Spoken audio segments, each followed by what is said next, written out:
G'day gang, hope you're ready for some more quick math. Today we're going to be talking about how to determine the percentage change between two amounts.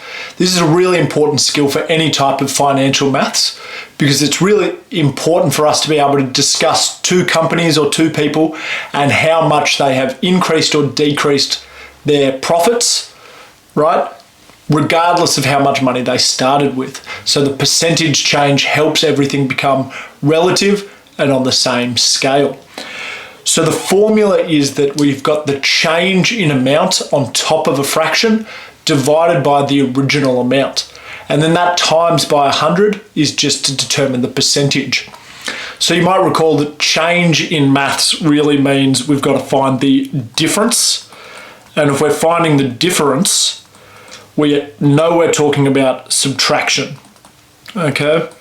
So on top of this formula, we've got to find the subtracted amount of the start from the end.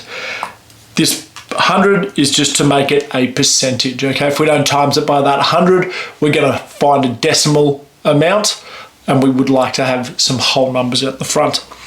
Another way to think about it is if you're not super confident finding the change just when you're looking at it, you've got to find the new amount minus the old amount. So that is our change on top of the numerator divided by the old amount. So you're going to have the same number twice, once on top at the end and once on the bottom, and then again times by 100 to turn it into a percent.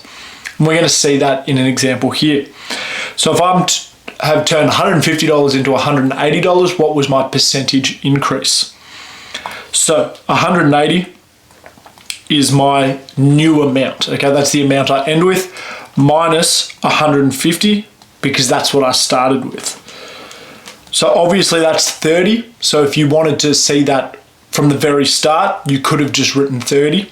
And then we divide this by the old amount, which was 150. So then we've got to times it by 100, and that's our final answer, which is equal to 20%. Okay, so that's all you had to do. If you wanted to, you could have started with just 30 over 150 times 100, and that will give you the same number as well. So whichever way makes more sense to you is totally fine. So in this second example, we've got 24 cans of Coke and someone drank 7. What percentage did I lose? So this word lose is really important because we've just got to make sure that we can express our answer in a mathematical sentence. So the first way we do it, okay, we've got new minus old. So the new amount of Coke I have is 17, and I started with 24. 24 is the amount that I started with, was my old amount. Then I've got to divide this by the original as well, and times it by 100, okay?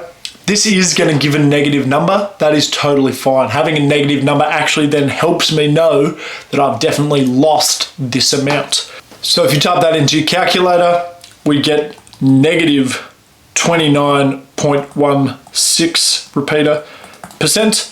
So therefore, we lost 29.16%.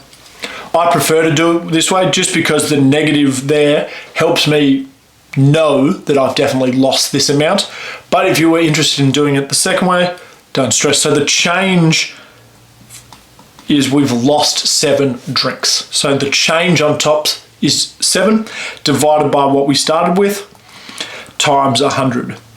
Okay, so this one obviously does not have a negative number, but that in your calculator equals 29.16 repeater percent. So that's exactly the same as our answer from before. The only reason that this method could be a little bit harder is you have to make sure you know we've lost this amount. So at the end, you've got to write that we lost 29.16%. But as long as you've read the question, you're going to be fine with these ones. So just knowing where our answer should end up, you're going to be totally fine. Thanks so much, guys, and I'll see you later.